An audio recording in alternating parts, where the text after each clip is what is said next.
لیکن آپ کا یہ خاصہ ہے کہ اب یہ صورت دنیا میں نہیں آئی تھی، سیرت کے چرچے پہلے ہی موجود تھے، تورات میں، زبور میں، انجیل میں، صحائف میں، حتیٰ کہ اللہ تبارک و تعالیٰ نے سب سے پہلے جس چیز کو پیدا کیا، جامع ترمذی کی حدیث ہے، بات سمجھ آ رہی ہے آپ؟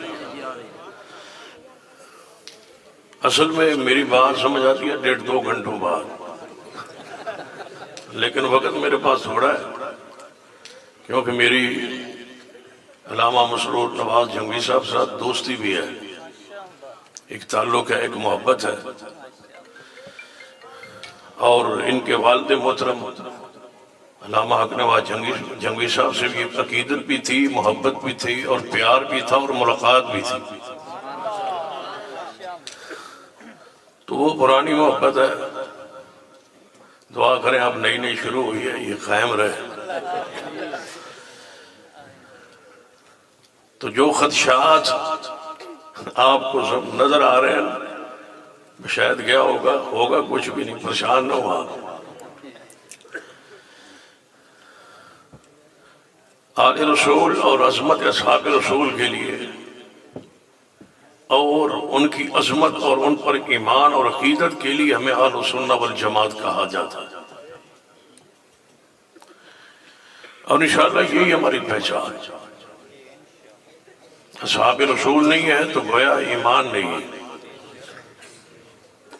اور اسی محبت اور عقیدت میں اکٹھے ہیں، اور انشاءاللہ جب بھی ہمیں آواز دو گے صحابہ کی عزت عظمت کے لیے، جہاں تمہارا پسینہ کرے گا ہمارا خون گرے گا انشاءاللہ۔ کوئی شک نہیں ہے کہ آپ کے خابرین و اسلاف کا اس میں خون گرا ہے، لیکن اس سے پہلے ہمارے قائد ملت علامہ شہید کا بھی خون اس میں آیا ہے۔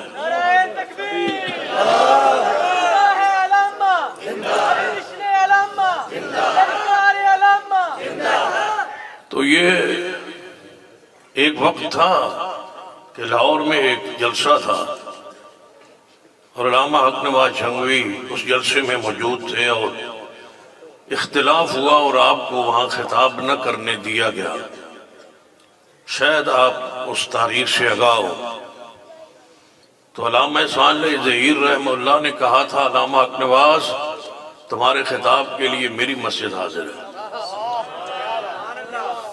اس وقت عظمت اصحاب رسول کے لیے قربانی دینا پڑتی، تو انشاءاللہ ہم اصحاب رسول کے لیے، ختم نبوت کے لیے اور اس عقیدے کے تحفظ کے لیے ایک ہے، اور انشاءاللہ ایک رہے۔ اور ہمارے قائد ڈاکٹر حافظ عبدالکریم صاحب حافظ اللہ، جنہوں نے ناموس صحابہ بل سینٹ میں ہاتھ جوڑ کے پیش کیا کہ اس پر دستخط کر دو، تو انشاءاللہ تاریخ آپ کی بھی سنہری ہے اور تاریخ ہماری بھی سنہری ہے۔ اپنی تاریخ تو بیان کریں گے علامہ مسرور صاحب انشاءاللہ، میں سیرت کے حوالے سے چند گزارشات عرض کرنا چاہوں گا۔ نبی رحمت صلی اللہ علیہ وسلم کی سیرت کے دو پہلو جو ہے وہ انتہائی اہم ہے، کہ آپ کی ساری سیرت محفوظ ہے اور آپ کی ساری سیرت معصوم ہے۔ یہ دو لفظوں پر میری گفتگو ہو کہ آپ کی سیرت محفوظ، صورت بھی آپ حیران ہوں گے کہ آپ کی چادر مبارک سیدہ ام سلمہ رضی اللہ تعالیٰ عنہ نے حضور کے بعد ساری زندگی سنبھال کے رکھی۔ یہ عقیدت، یہ محبت، اور ایک ایسی شخصیت کا نام لینے لگاؤ جس نام کے بعد مجھے یقین ہے کہ اس پورے اہتمام ایک دفعہ ہلچل مچے، وہ نام ہے خال المومنین خاتم وحی اور دنیا کا مظلوم ترین شخصیت سیدنا امیر معاویہ رضی اللہ تعالیٰ عنہ، آپ کی عقیدت اور محبت ہے کہ جب وفات کا وقت آیا،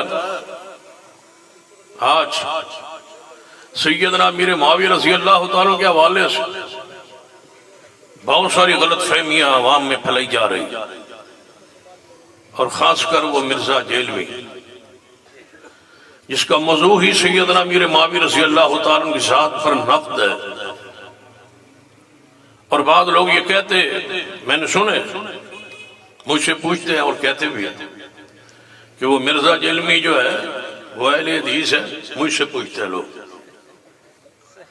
میں نے کہا کس وجہ سے تمہیں بھول ہوئی ہے کہ وہ ہاتھ سینے پر باندھتا ہے، یا اس وجہ سے بھول ہوئی ہے کہ وہ رفع دین کرتا ہے؟ میں علماء دیوبند کے سٹیج پر موجود ہوں، سن لے میری بات۔ ایک شخص ایک مرتبہ نہیں 1000 مرتبہ رفع الیدین کرے یا اونچی آمین کہے یا سینے پر ہاتھ باندھے، وہ اہل حدیث نہیں ہو سکتا جس کی زبان اور جس کے ہاتھ سے محمد کے صحابہ محفوظ نہ ہو۔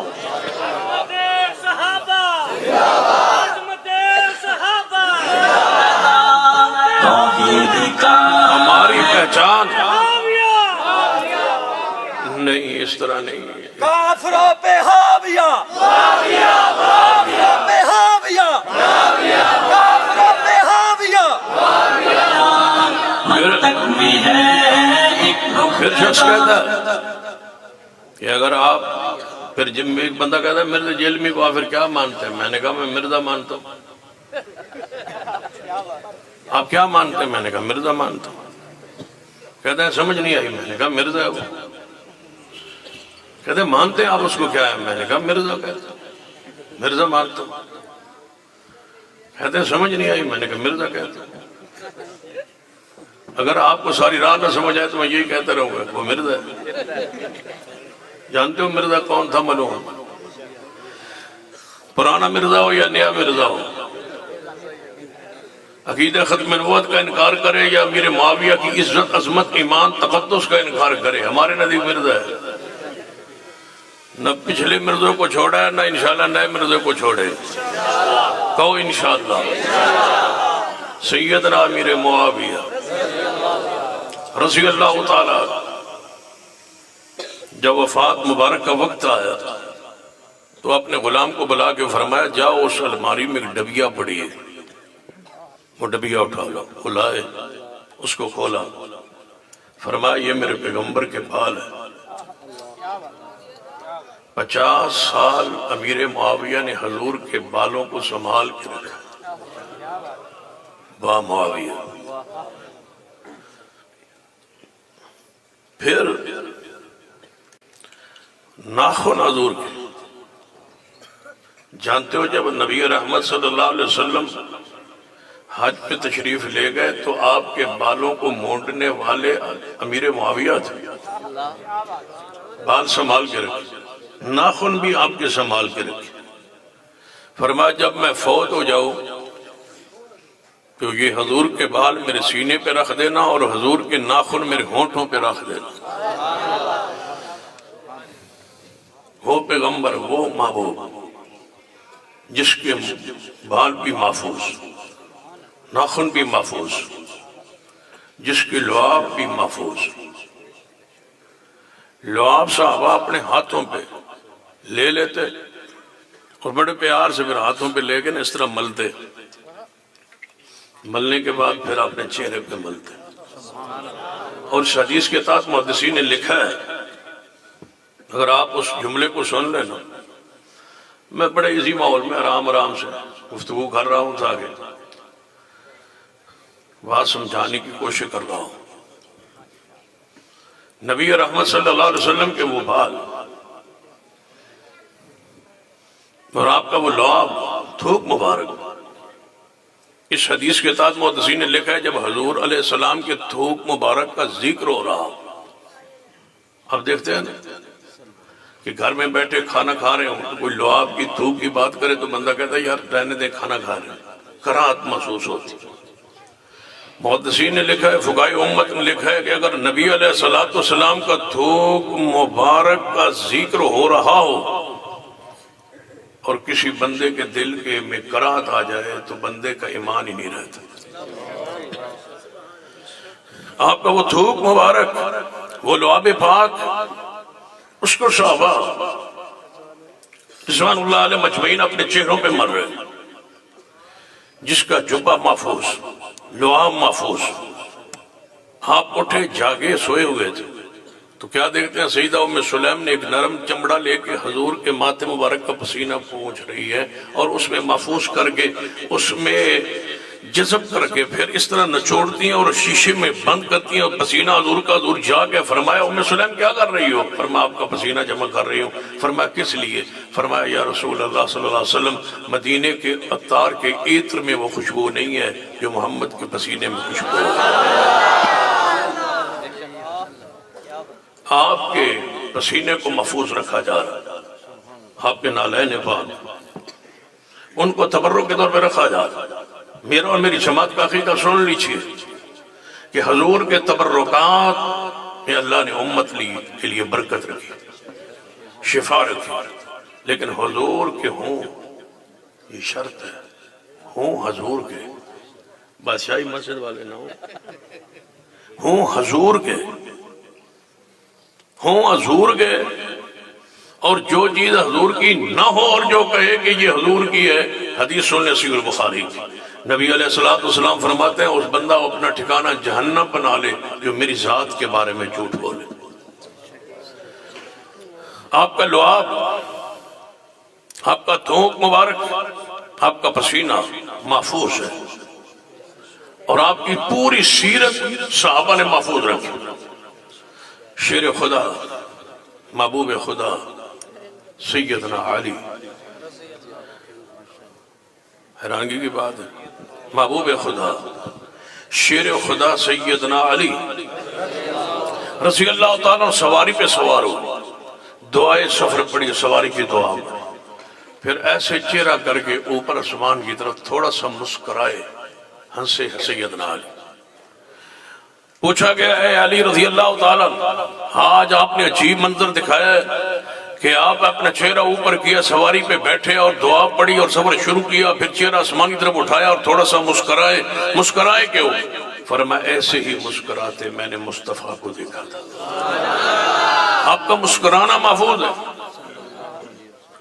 سیدنا عبداللہ بن عمر رضی اللہ تعالی سفر میں، جو ہی سفر میں راستے میں آپ نے فرمایا ساتھی ذرا یہاں رکو، سواری سے اترے، دور جا کے بیٹھے، پھر واپس پلٹ، تھوڑا سا پھر سواری پہ آگے سفر کیا، پھر سواری سے اترے، تھوڑے سے آگے جا کے پھر جب وہاں بیٹھے اور پھر واپس آئے۔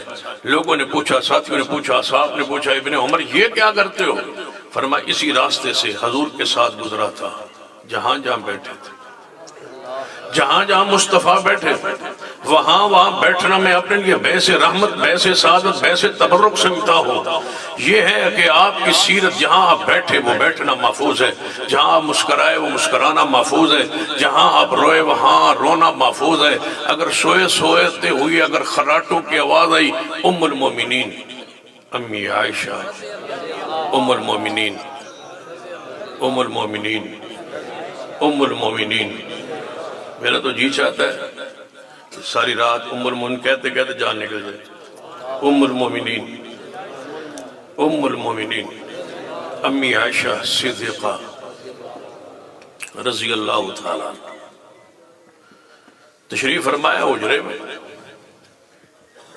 ایک دوڑا ہوا بندہ آیا، دوڑتا دوڑتا آیا، آپ کا دروازہ کھٹکھٹایا، اماں جی دروازے پہ آئی، فرمایا کون؟ فرمایا اماں جی فلاں بندہ ہوں، ایک شکایت لے کے آیا ہوں۔ فرمایا کون سی شکایت؟ فرمایا فلاں بندہ کے سامنے آپ کا ذکر خیر ہوا، میں نے کہا امی عائشہ مومنوں کی ماں ہے، وہ کہتا ہے کہ میں عائشہ کو اپنی ماں نہیں سمجھتا، میں شکایت لے کے آیا ہوں۔ تو اماں جی نے پتا کیا فرمایا؟ فرمایا وہ ٹھیک کہتا ہے۔ وہ بڑا حیران ہوا کہ میں دور سے دوڑا ہوا آیا اور شکایت لگائی، اماں جی فرماتی ہیں وہ ٹھیک کہتا ہے۔ فرمایا اماں جی کیوں؟ فرمایا وہ ٹھیک کہتا ہے، میں مومنوں کی ماں ہوں۔ وہ ٹھیک کہتا ہے، میں وہ ٹھیک کہتا ہے میں مومنوں کی ماں ہوں، میں کافروں کی تو ہوں ہی نہیں، میں مومنوں کی ماں ہوں۔ قرآن نے کیا کہا؟ النبی اولا بالمؤمنین من انفسہم وازواجہ امہاتہم، پیغمبر کے ازواج مومنوں کی مائیں ہیں، مومنوں کی مائیں ہیں۔ امی عائشہ مومنوں کی ماں ہے رضی اللہ تعالیٰ عنہ۔ نبی علیہ السلام غسل فرما رہے، اما جی عائشہ صدیقہ رضی اللہ تعالیٰ عنہ فرماتی ہے میں نبی علیہ السلام کے ساتھ ہی غسل کا ارادہ فرمایا، درمیان میں پانی کا ٹپ پڑا تھا، میں نے بھی غسل کرنا شروع کیا، مصطفیٰ نے بھی غسل شروع کیا۔ آپ نے میرے قولے سے، جو ہی ٹپ سے میں نے قولہ پانی کا بھرا اپنے اوپر ڈالنے کے لیے، محبوب نے میرے قولے سے اپنے قولے کو بھر کے اپنے اوپر ڈال لیا۔ میں پوچھتا ہوں وہ پیغمبر جس کی سیرت کی راتیں بھی محفوظ ہے، جس کی سیرت کی خلوت بھی محفوظ ہے، امی عائشہ رضی اللہ، اور میں کہا کرتا ہوں لوگوں کو جو اصحاب رسول پر ایمان نہیں رکھتے، اصحاب رسول کی ثقافت پر، عدالت پر، ان کے ایمان پر ایمان نہیں رکھتے، ان کے لیے میرا پیغام ہے مجھے بتاؤ کہ پاک بندہ کیسے ہوتا ہے، غسل کیسے کرتا ہے۔ صحابہ کرام باوجود عزت کی، عظمت کے، شان کے، مقام کے، رفعت کے، پیغمبر کے غسل کا طریقہ نہیں بیان کر سکتے۔ اگر اس طرح سمجھنا آئے تو آپ کی بیٹی، آپ کی لخت جگر خاتون جنت سیدہ فاطمہ الزہرا رضی اللہ تعالیٰ عنہ باوجود عظمت کے، باوجود شان کے، باوجود طہارت پاکیزگی کے، پیغمبر کے غسل کا طریقہ بیٹی ہونے کی ناطے نہیں بیان کر سکتی۔ پیغمبر نے غسل کیسے کیا نہ صحابہ بیان کر سکتے ہیں، نہ اما فاطمہ الزہرا بیان کر سکتی ہے۔ ساری امت پیغمبر کی محتاج ہے، ام المومنین امی عائشہ کی ساری امت محتاج ہے، سیدہ حفصہ کی ساری امت محتاج ہے، ام سلمہ رضی اللہ تعالیٰ عنہ کی۔ جب تک ازواج مطہرات سے پیغمبر کے غسل کا، طہارت کا، پاکیزگی کا طریقہ نہ سیکھا جائے، امت کو پاک ہونے کا طریقہ ہی نہیں آ سکتا۔ اگر امت آج پاکیزگی کا طریقہ سیکھ رہی اور موجود ہے تو اس کا احسان ہے ازواج مطہرات امہات المومنین کا، جو امہات المومنین کی عزت کا، عظمت کا، شان کا، تقدس کا انکاری ہے، وہ اسلام کی طہارت کا، پاکیزگی کا انکاری ہے، وہ قرآنی اور حدیثی ان دلائل کا انکاری ہے۔ جس نے امی عائشہ کی عزت عظمت کا انکار کی ہے، اس نے حضور کی طہارت پاکیزگی کا انکار کی ہے۔ خلوت ہے، رات کی تنہائی ہے، پیغمبر نے غسل کیسے کیا امی عائشہ صدیقہ بیان فرما رہی ہے۔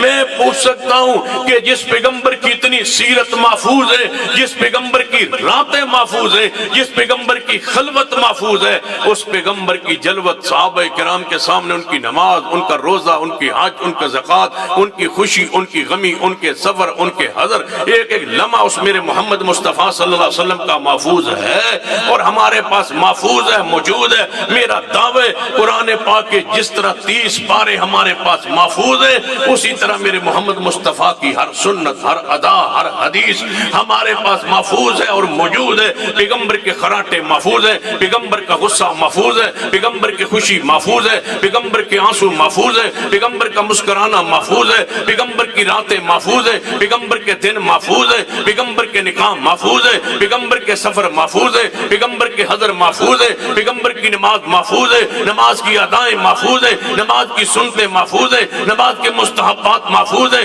نماز کے فرائض محفوظ ہے، نماز کی سنن محفوظ ہے، زکوٰۃ کے مسائل و احکام محفوظ ہے، حج کے طریقے، مسائل و احکام، مناسک محفوظ ہے۔ کوئی ایسا اسلام میں، دین میں، شریعت میں جو قیامت تک ہمیں پیش آ سکتا ہے، وہ ایسا نہیں ہے کہ وہ دین میں، اسلام میں، شریعت میں، قرآن میں، سنت میں محفوظ نہ ہو۔ کیوں؟ قرآن بھی محفوظ ہے اور میرے محمد کی سیرت بھی محفوظ ہے۔ قرآن تکبیر، نعرہ تکبیر، عصمت مصطفیٰ، عصمت مصطفیٰ، قرآن و سنت۔ قرآن محفوظ ہے، سنت محفوظ ہے، حدیث محفوظ ہے، اور قرآن معصوم بھی ہے اور میرے محبوب کی حدیث بھی معصوم ہے، سنت معصوم ہے، آپ کی ذات معصوم ہے۔ اس لیے میں کہا کرتا ہوں، مرزائیوں کے لیے کہتا ہوں، اگر کوئی بھی ہمارے بات یہ مرزائی سنے تو مرزائیوں کو کہتا ہوں کہ تمہارے نزدیک جس کو گناہ کہتے ہیں، گناہ ایک چیز ہمارے اسلام کے ہاں چیز گناہ ہے، ایک مرزائیوں کے ہاں کوئی چیز گناہ ہے یا نہیں۔ اگر جس چیز کو تم گناہ سمجھتے ہو وہ لکھ کے دو، اگر وہ گناہ تمہارے مرزے میں نہ ہو تو کبھی ممبر مصطفیٰ پہ نہیں چڑھے۔ دنیا کا ہر عیب، ہر نقص، ہر گناہ اس میں موجود ہے۔ نبی ہوتا ہی وہ ہے، نبی ہوتا ہی وہ ہے جس کے قریب گناہ نہ جائے۔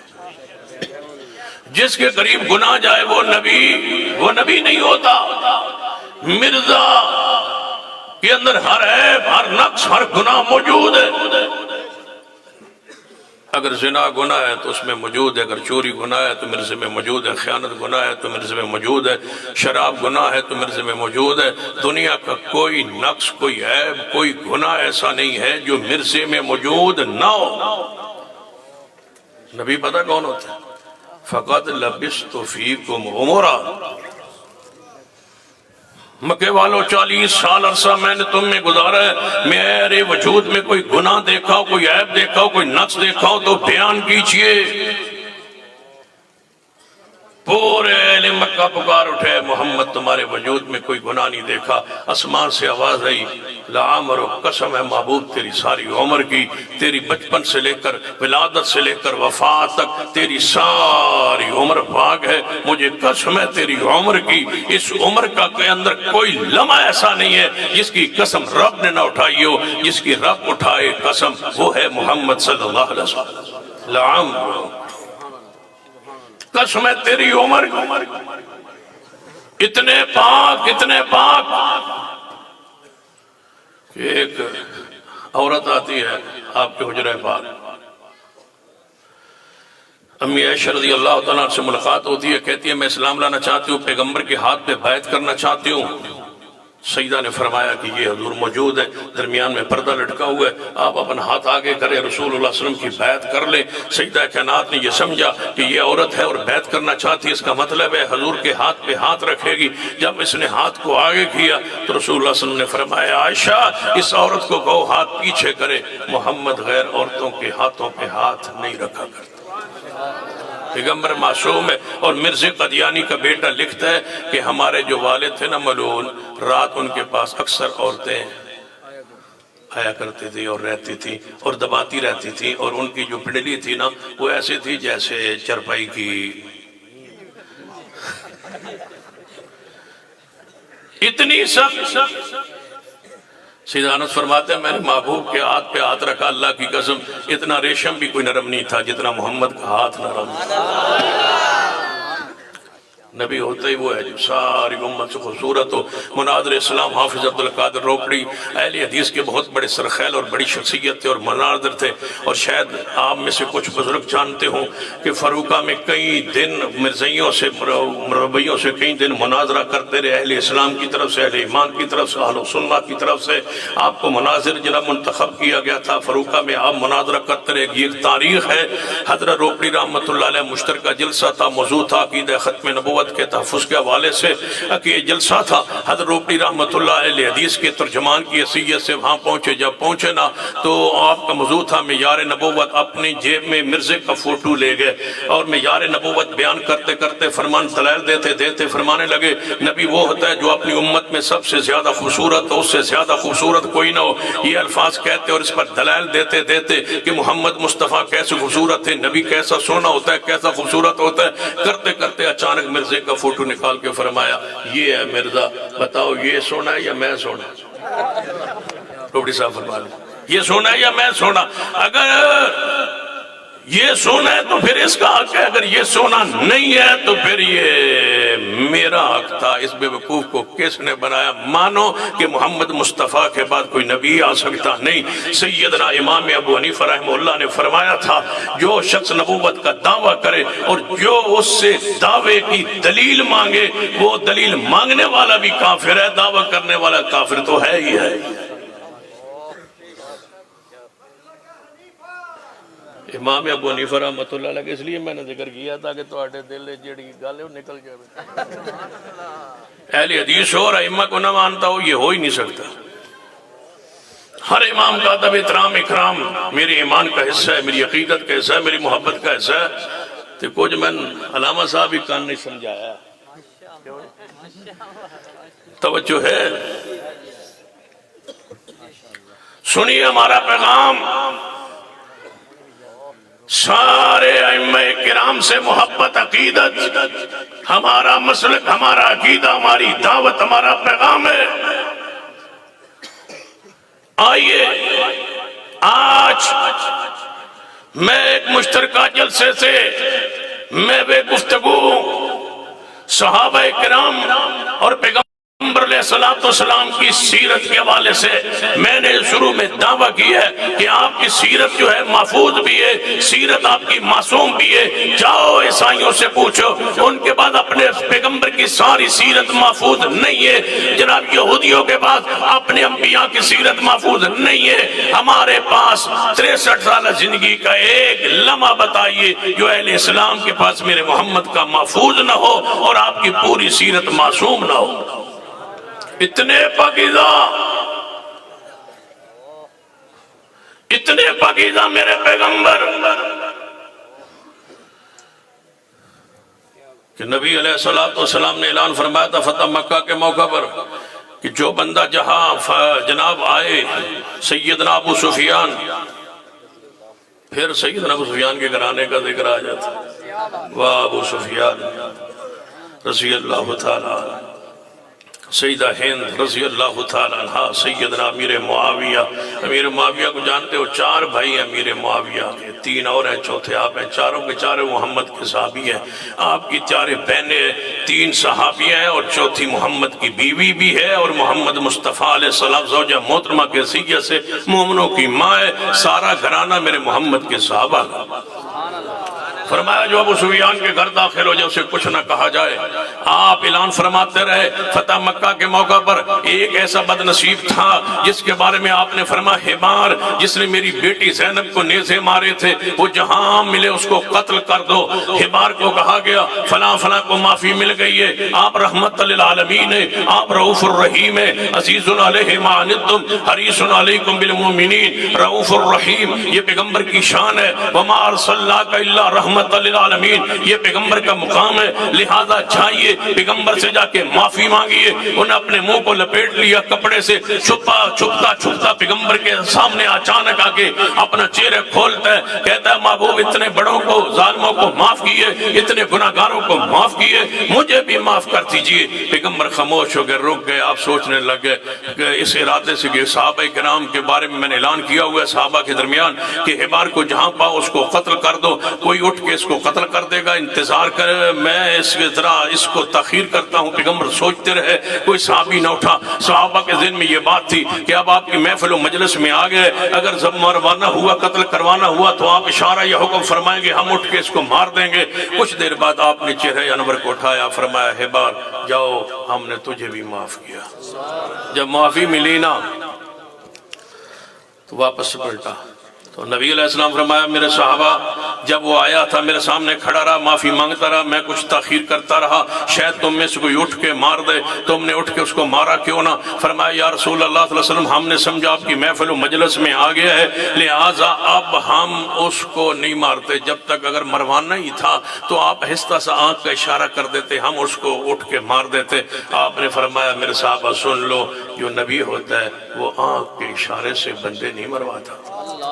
پیغمبر کے آنکھوں کے اشارے اللہ کی وحی کے پابند ہوتے ہیں۔ یہی تو ہماری دعوت، ہمارا پیغام ہے پوری دنیا کے سامنے۔ پیغمبر کی ذات معصوم ہے، آپ کی بات معصوم ہے، آپ کی زبان سے نکلنے والا ایک ایک جملہ معصوم و محفوظ ہے۔ آپ اپنی مرضی سے، اپنی رائے، اپنی خواہش و چاہت سے نہیں بولتے۔ وَالنَّجْمِ إِذَا هَوَىٰ مَا ضَلَّ صَاحِبُكُمْ وَمَا غَوَىٰ وَمَا يَنطِقُ عَنِ الْهَوَىٰ إِنْ هُوَ إِلَّا وَحْيٌ يُوحَىٰ۔ جو فرماتے ہیں اللہ کی وحی سے فرماتے ہیں، جو کہتے ہیں وہ اللہ کی وحی سے کہتے ہیں، جو بولتے ہیں اللہ کی وحی سے بولتے ہیں۔ اس لیے تو آپ کے اقوال، آپ کے افعال بھی سنت ہیں اور آپ کے ساتھ ساتھ تقاریر بھی سنت ہے۔ زمانے میں رب کی مخلوق میں ایسی ہستی ہے کوئی نہیں، جو چپ بھی رہے تو چپ رہنا بھی دین بن جائے، خاموش رہے تو خاموش بھی سیرت بن جائے، خاموش رہے تو وہ حدیث تقریری بن جائے۔ یہ خاصہ پیغمبر ہے، یہ خاصہ نبوت ہے۔ لہذا صحابہ کرام نبی علیہ السلام کی شان عزت آپ کی محفوظ بھی ہے اور آپ کی شان معصوم بھی بھی ہے۔ اور اگلی بات سن لیجئے،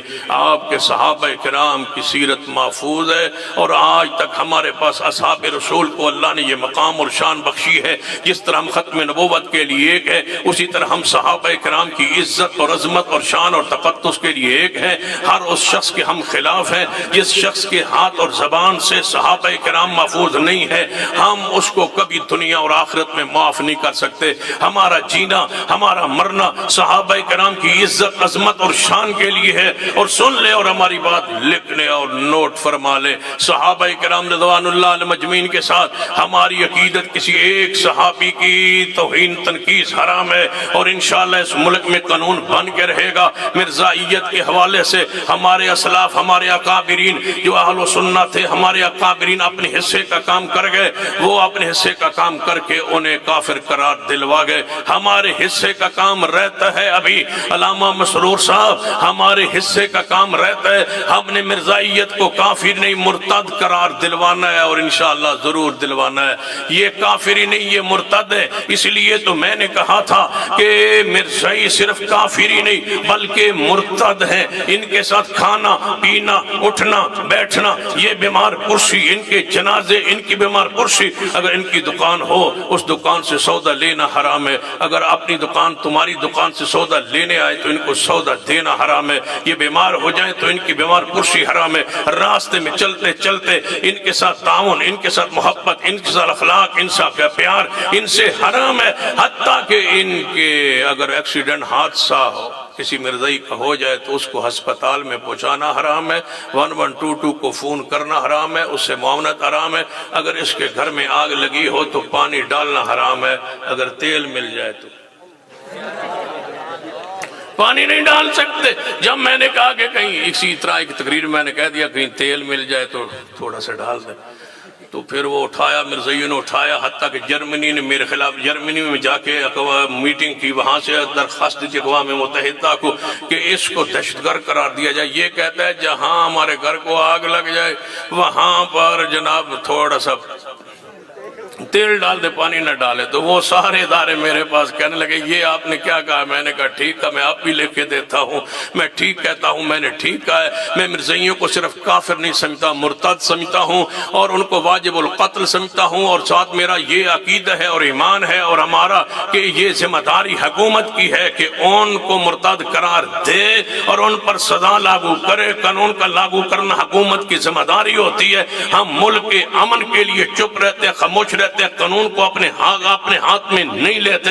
لیکن سن لیجئے ایک وقت آئے گا، ضرور آئے گا۔ اس لیے تو جاوید غامدی کو جناب اس ملک میں پھیلایا گیا، اس کی بات کو سنایا گیا ہے، تاکہ اس نے انکار کیا ہے کہ مرتد کی سزا جو ہے وہ قتل نہیں ہے۔ پہلے اس کو لانچ کیا گیا کہ یہ کہیں ہمیں مرتد قرار دے دے تو ہماری یہ شرعی سزا جو ہے اس میں مشکوک شک پیدا کر دے، مشکوک کر دیا جائے۔ لیکن سن لو، حضرت پیغمبر کی حدیث ہے، من بدل دینو فقتلوہ، جو دین بدل دے اس کو قتل کر دو۔ مرتد کی سزا پر اجماع ہے، مرتد کی سزا پر اتفاق ہے، مرتد کی سزا قرآن و حدیث سے ثابت ہے اور پوری امت متفق ہے۔ انشاءاللہ مرزائیت کو مرتد قرار دلوائیں گے اور سزا بھی لاگو کروائیں گے انشاءاللہ۔ کہو انشاءاللہ، انشاءاللہ۔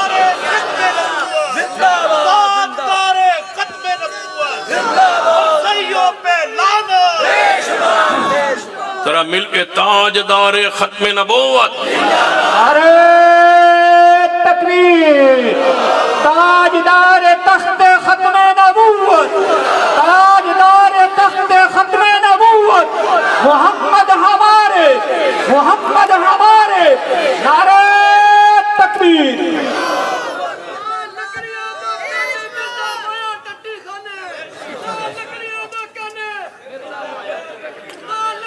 اٹھ کے شاباش، اٹھ کے آپ اٹھ کے آپ بیٹھے رہیں، یہ اٹھ کے نعرے لگائیں۔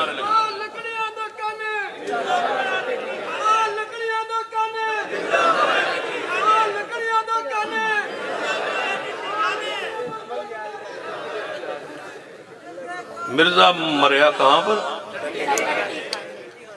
پتہ ہے نبی کہاں فوت ہوتا ہے؟ ما بین بیتی و منبری روضۃ من ریاض الجنہ۔ نبی فوت ہوتا ہے، اللہ اس جگہ کو جنت پہلے بناتا ہے، اور اللہ کا امر ہے کہ اس جنت میں ساتھ صدیق بھی ہے، عمر بھی ہے۔ حافظ آباد کے گاؤں میں تقریر کر کے بیٹھا تھا، 2-4 بندے تقریر کے بعد آگے کہتے ہیں شاہ جی ایک آپ سے مسئلہ پوچھنا ہے۔ میں نے کہا پوچھو۔ کہتے ہیں جی ابو بکر عمر جنت میں جائیں گے؟ مجھ سے پوچھتا۔ میں نے کہا تم مکہ مدینے نہیں گئے؟ کہتے ہیں گئے۔ میں کہ مدینے گئے تھے؟ مدینے گئے تھے۔ میں کہا تم اندھے ہو؟ کہتے ہیں سمجھ نہیں آئی۔ میں نے کہا تم مدینے نہیں گئے؟ کہتے ہیں گئے۔ میں کہ تم اندھے ہو؟ کہتے ہیں سمجھ نہیں آ رہی۔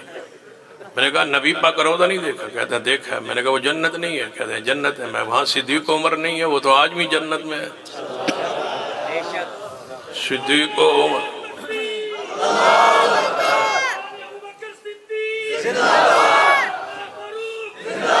لیکن ہوش آواز کے اندر ذرا مل کے پیار محبت عقیدت کے ساتھ میرے ساتھ یہ نعرہ میں ہی لگوا دیتا ہوں۔ ہوش آواز کے اندر صدیق کا پہلا نمبر، ہوش آواز کے اندر صدیق کا، ہوش آواز کے اندر صدیق کا، ہوش آواز کے اندر صدیق کا، تمدہ مست کلندر علی کا پہلا نمبر۔ وہ مستی میں کہتا ہے آپ ہوش میں کہیں، ہوش آواز کے اندر صدیق کا، وہ مستی کا عقیدہ، وہ نشے کا عقیدہ، اہل ایمان اہل اسلام کا عقیدہ۔ ہوش آواز کے اندر صدیق کا، ہوش آواز کے اندر صدیق کا، ہوش آواز کے اندر صدیق کا، ہوش آواز کے اندر صدیق کا، صدیق کا پہلا نمبر۔ ہوش آواز کے اندر صدیق کا پہلا نمبر۔ صدیق آج بھی جنت میں ہے۔ میں کہا کرتا ہوں اسلام شروع ہی صدیق سے ہوتا ہے۔ اگر پیغمبر کی امت کوئی گننا چاہے نا، اگر کوئی شمار کرنا چاہے، شیخ اگر پیغمبر کی امت کو کوئی شمار کرنا چاہے، گننا چاہے، کوئی بندے کو کسی بندے کو 1 لاکھ روپے دینا اور اس کو دیں بھائی یہ اپنے پیسے ہیں تیرے لاکھ، اس کو پورا کر لیں، وہ 1 2 3 سے گننا شروع کرے گا۔ جب تک 1 نہ گنے اس کا لاکھ پورا نہیں ہو سکتا۔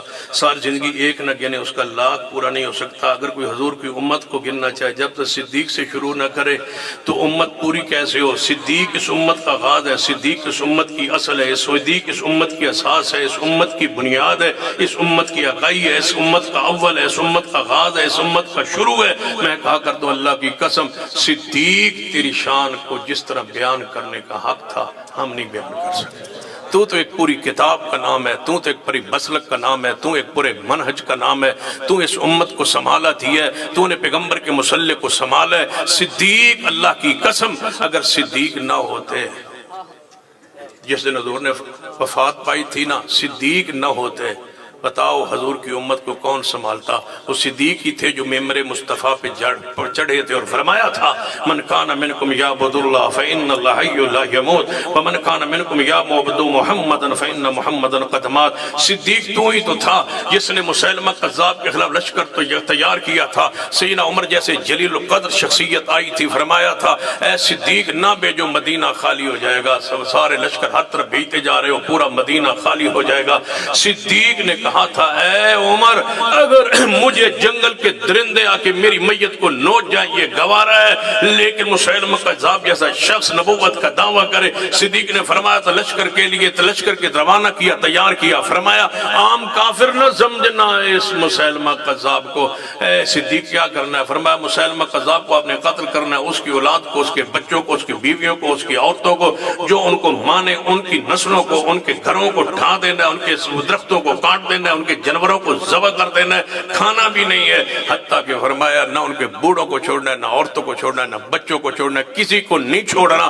یہودیوں کے خلاف جہاد کا اور انداز ہے کہ ان کے عورتوں کو کچھ نہیں کہا جاتا، ان کے بوڑھوں کو کچھ نہیں کہا جاتا، بچوں کو نہیں مارا جاتا، فصلوں کو نقصان نہیں پہنچایا جاتا۔ لیکن جو جھوٹے نبوت کے دعوے دار تھے، صدیق نے کیا فرمایا؟ ان کے بچوں کو، عورتوں کو، بوڑھوں کو، مال کو، جانوروں کو، پرندوں، کوئی شے ان کی نہیں چھوڑنی۔ یہ کافری نہیں، یہ مرتد ہے، زندیق ہے۔ وقت آئے گا مرزائیو سن لو، یا اسلام کے راستے کو اپنا لو یا تیار ہو جاؤ۔ اگر اپنے حصے کا ہمارے اکابرین کام کر گئے ہیں تو پھر قیامت والے دن میں اور علامہ مسرور صاحب آپ کیا جواب دیں گے؟ آئیں چلے میدان میں نکلیں اور مرزائیوں کو مرتد قرار دلوائیں، ہم انشاءاللہ آپ کے ساتھ چلنے کے لیے تیار ہیں۔ آئیں آگے بڑھیں، آئیں آگے بڑھیں، ہم اس کے لیے آپ کے ساتھ چلنے کے لیے تیار ہیں۔ ناموس صحابہ بل سینٹ سے پاس ہو چکا ہے، اسمبلی سے پاس ہو چکا ہے، اب نکلے آئیں دونوں چلیں۔ مولانا فضل الرحمان صاحب سے ملتے ہیں اور انہیں کہتے ہیں کہ اگر سود کے لیے تم نے آئینی تبدیلی کو شامل کیا ہے تو ناموس صحابہ کے لیے بھی شامل کر دو۔ کیا شہباز شریف صاحب سن لو، تمہارے ذات اور تمہارے عہدے کے تحفظ کے لیے اگر آئین میں تبدیلی ہو سکتی ہے تو صدیق عمر عثمان و علی کی عزت ناموس کے لیے تبدیلی کیوں نہیں ہو سکتی؟ آج نہ صحیح تو کل صحیح، اسمبلی میں وقت آنا ہے، علماء نے انشاءاللہ پہنچنا ہے، اور انشاءاللہ صدیق تیری عزت کے فریرے بلند ہونے ہیں، تیرے دشمن کو ہتھکڑیاں لگتے دیکھیں گے اور چوکو چوراہوں پہ انشاءاللہ الٹا لٹکتا دیکھیں گے۔ انشاءاللہ وقت آئے گا، لیکن میری آواز کے ساتھ آواز ملائیے، ہر صحابی نبی، ہر صحابی نبی، ہر صحابی نبی آخر پہ میرے دل کو ٹھنڈا کر دے، کافروں پر حاویہ، کافروں پر حاویہ۔ اس طرح کرتے ہیں کہ اس پورے اجتماع کو دو حصوں میں تبدیل یعنی کہ تقسیم کر دیتے، یہ دائیں والے اور یہ بائیں والے۔ آپ کا مقابلہ ہے کافروں پر حاویہ۔ آپ نے ہر صحابی نبی، کافروں پر حاویہ، مرزائیوں پر، مرزائیوں پر، مرزائیوں پر، نئے مرزائیوں پر، نئے سمجھتے ہو، نئے جڑے شروع ہوئے، نئے مرزائیوں پر بے شمار، مرزائیوں پر لعنت، نئے مرزائیوں پر لعنت، پرانے مرزائیوں پہ لعنت، نئے مرزائیوں پر لعنت۔ ہر صحابی نبی جو نہ مانے وہ کافروں پر حاویہ۔ انشاءاللہ 31 اکتوبر گورنمنٹ ہائی سکول فاروقہ انشاءاللہ بڑے گراؤنڈ میں اجتماع ہوگا، میں بھی وہاں ہوں گا، دیگر ہمارے علماء بھی وہاں شریک ہوں گے، آپ بھی تشریف لائے۔ اللہ ہم سب کا آنا بیٹھنا سننا سنانا قبول فرمائے۔ اور آخر پہ ایک اعلان کے ساتھ بات ختم کرنا چاہتا ہوں کہ جتنے اہل حدیث افراد اس اجتماع میں موجود ہیں، آپ علامہ مسرور جنگوی صاحب کے خطاب کے اختتام تک آپ یہاں سے نہیں جا سکتے، نہ میں جا سکتا ہوں نہ آپ جا سکتے۔ نعرہ تکبیر!